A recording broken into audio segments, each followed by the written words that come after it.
Welcome back, Commanders, to another update video, and today we have got a lot to cover, especially a new officer. This is always the most exciting times for all Warpath players when a new officer comes out, and we are on my ult today because I will be getting this officer on my ult 100%. So let's quickly start off here with the new version, and as you can see here, we can complete supply missions by submitting resources, and I will show you that in a second. During the Theory of Conquest, guys, there is going to be a limit to how many alliances you can actually send peace treaties to. So for example, if you are in an L4 that only has 8 alliances total, you will only be able to send out 3, because although it's not half, you are the 4th person, so you can only send out 3 peace treaties. This would mean there is a maximum of a 4v4 in any situation. So with that being said, guys, you can only send to half of the amount of alliances within an L4. So if there are 16 alliances, because a lot of the time there are 16 alliances, you will only be able to send it out to 7 other alliances, because including you, that would be 8, being half of the amount. Moving on, guys, there is a new battle rush mechanics, guys, and this is going to be for the new Operation Hegemon. So what they are doing is they're making all the walls reduced to 60% of their current value. So if you have, for example, 1 billion, you will only have 600 million base HP. They are reducing it by 60%. This also goes for all of your damage resist and damage output for your units. So if you are maxed out on damage as much as you can be, obviously, that's going to also get reduced by 60%. So you're definitely going to need as many damage buffs on your actual units now, because otherwise you're going to be losing out on a lot. And then finally, guys, the brand new tank officer. And I know the officers are the things you love the most, so let's quickly jump straight on in and let's unlock the new officer. So I'm sure you guys are going to want to see the skills here. The first skill here for her is going to be deals skill damage to an enemy, damage coefficient of 1,800. If this officer is in a tank or helicopter troop, the increase of the skill damage coefficient by 25%.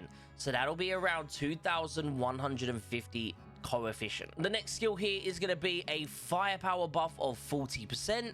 Not too bad, but nothing, you know, too crazy. Then we have a special skill, guys. This is going to be damage resist of 30% for 10 seconds when entering combat. So again, this 30% does not last forever, but that first 10 seconds is going to make a huge difference. And then finally, we have got a damage intensity buff of 20%.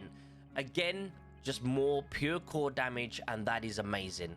And finally, guys, when you awaken this officer, whenever this officer's tank or helicopter troop attacks an enemy, it gains a stackable effect for 8 seconds, up to 10 stacks. Casting this officer's tactical skill consumes all existing stacks, increasing her skill's damage coefficient by 90 for each stack. So what that means, guys, is every time your unit attacks someone, it is going to deal it's not going to deal 90, but it's going to stack 90 coefficient.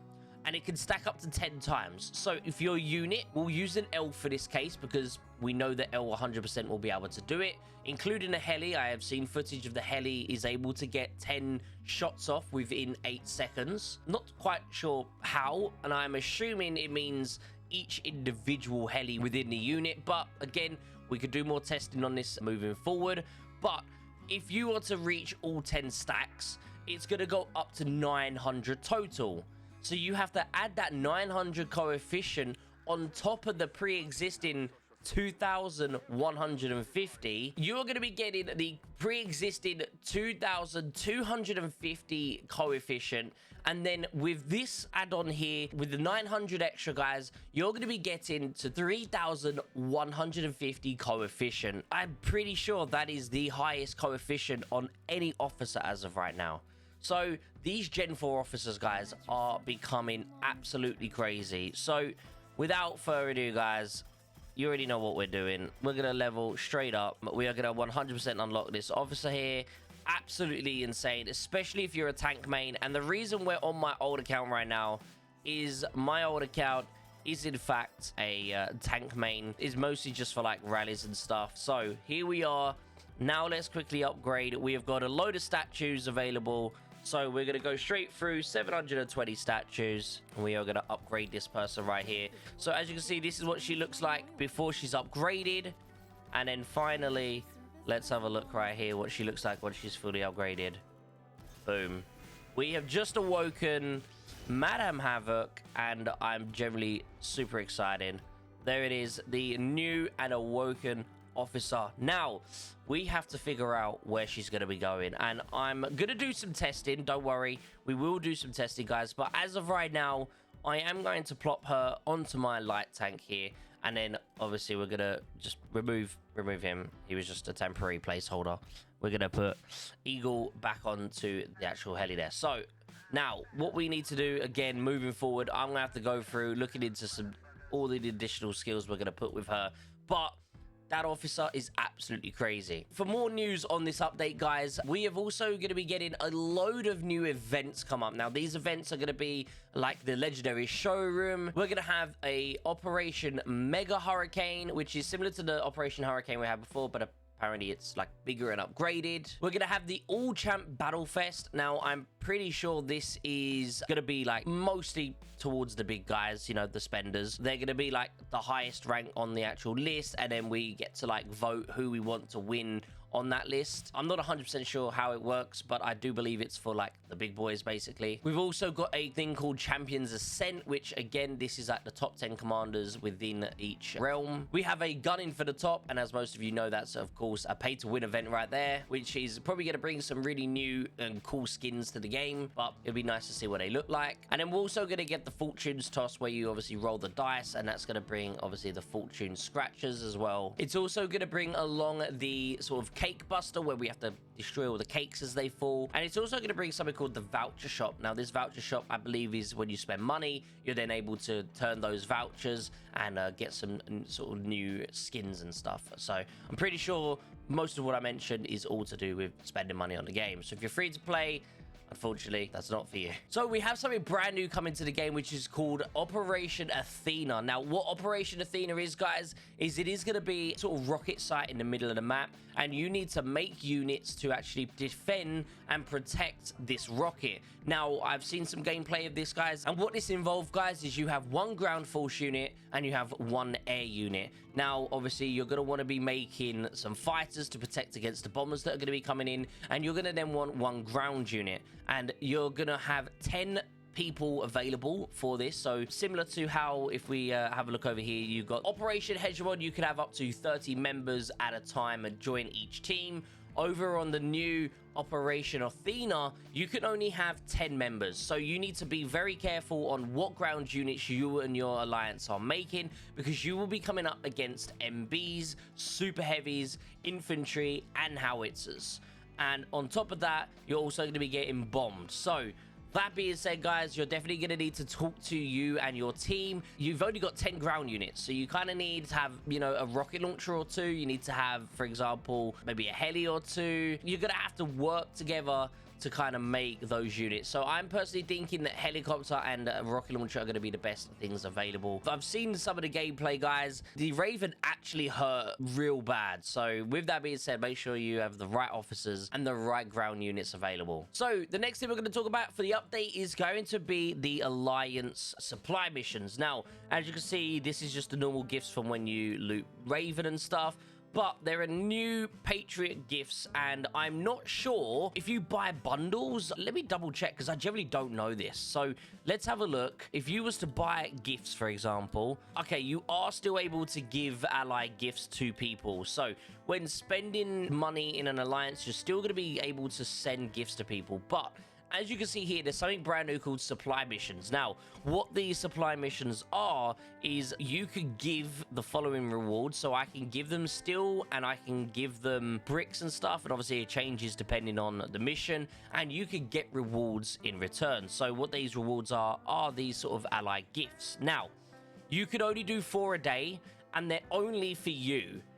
So I don't know why it's called an alliance, like gifts, because it's not the alliance that gets them. It is literally only you. So, for example, it says here, the Patriot gifts earned will belong exclusively to the commander who completes the missions. Why is this part of the alliance thing? I don't know, because I feel like you should be able to give it to them. So obviously this is the number 6. VI is number 6 in Roman numerals. So with that being said, the number 6 is the best gift you could give, so we're going to submit that one. Now this is 443. It doesn't cost anything, I don't think, so let's just see if we could get something better than... There we go. So I guess just keep refreshing until you can maybe try and get 6s. So as you can see here, 6, 6. So I mean, we got 3 more, right? So there we go. 1, 2, 3.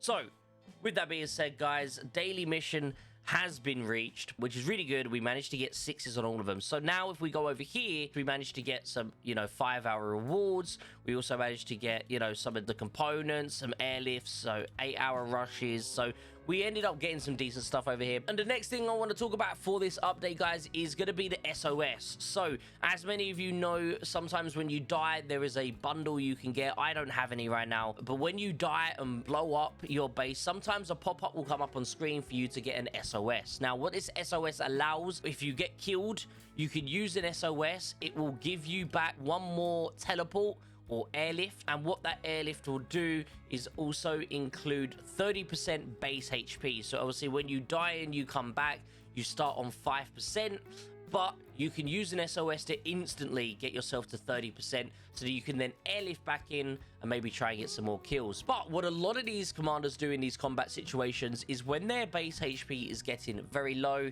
is they'll activate their SOS before they actually reach the part where their base blows up, which means they'll instantly, without having to teleport back in and already be engaged in that fight, will instantly have 30% more base HP.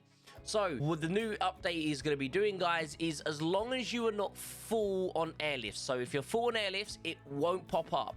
But if, let's just say, you're on 4 out of 5, 3 out of 5, or whatever the number may be, and you have room for another one to be gained, what will actually happen is it will pop up on your screen. You no longer have to click supplies, go down here, and then press SOS. You can sit on this screen and activate the SOS from on this main page, which I think is really cool. You're going to see a lot of crazy plays with this SOS now, and I might even...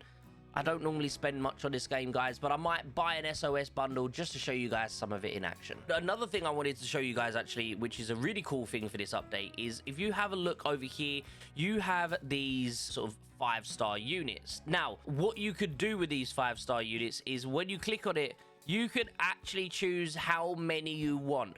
The maximum this goes up to is 100. You're going to need a lot, but if you have over 10,000 here, you can select up to 100 at a time, which is absolutely crazy if you think about it. But no longer having to open up one at a time. If you've been saving up for a while, you can open up to 100 at once, which I think is a really cool addition.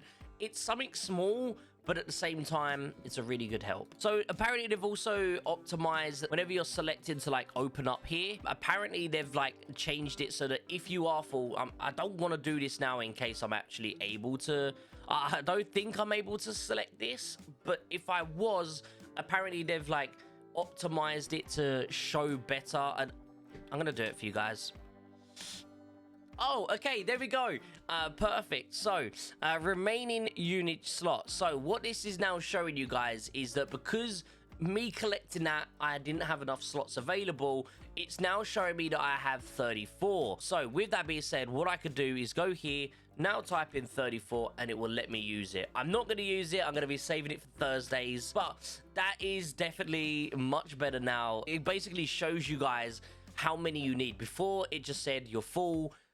Guess again. Guess a number, guys. So, yeah, with that being said, I think that's a really cool little update. So, guys, that is going to be everything for this update. Please let me know down in the comments what you think about the new officer. Now, for me, obviously, on my main account, I don't really have filled units anymore. Obviously, I do have a helicopter.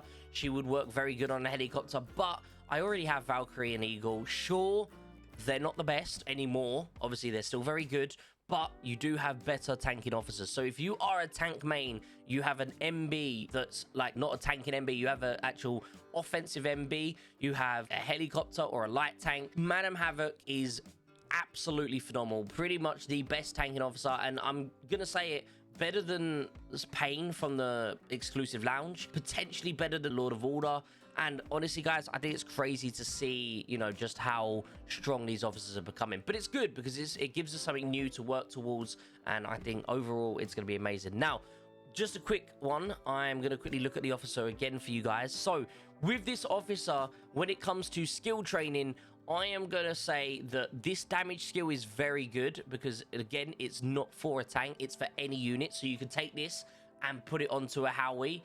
20% damage is beautiful. Also, if you have a tanking unit right here, increases the damage resist of this officer's tank by 30%. Now, don't get me wrong, guys. It's only for 10 seconds. So if you've got a tanking unit and you know you're going to tank something, but that unit's going to die within 10 seconds anyway, maybe this could help it get to 11 seconds. I don't know. But in general, this is a very good skill, especially if you chuck it on, say, like a super heavy or an infantry that's going to be tanking something. I think it's going to be a good skill. Definitely not something to pass over. And again, you know, the actual damage one, always good. So hope this video has helped you guys. I hope you've all had an amazing day. And as always, please think about dropping a like on the video. I love you all, guys. I'll see you in the next video.